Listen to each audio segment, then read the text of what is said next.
انا؟ ايوه انت، امال انا؟ امورني يا استاذ محمد. تعالى عدل التيشيرت ده عشان متبهدل. حاضر.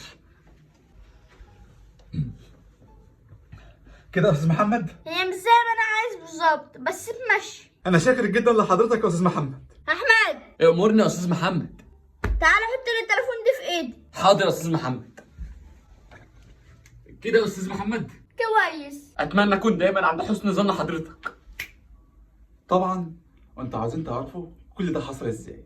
انا هقول لكم. احنا محتاجين فلوس عشان نطلع نتفرج على منتخب مصر في الاستاد. طب هنجيب منين دلوقتي؟ وابوك 100% مش هيرضى يدينا. انت بتفكر في اللي انا بفكر فيه؟ انت قصدك نضحك على محمد وناخد منه فلوس؟ بالظبط. طب عندك فكرة حلوة ناخد بقى منه فلوس؟ لا، بس هنلاقي لها حل.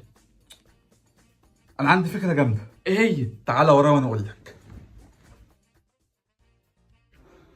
استنى يا استاذ محمود.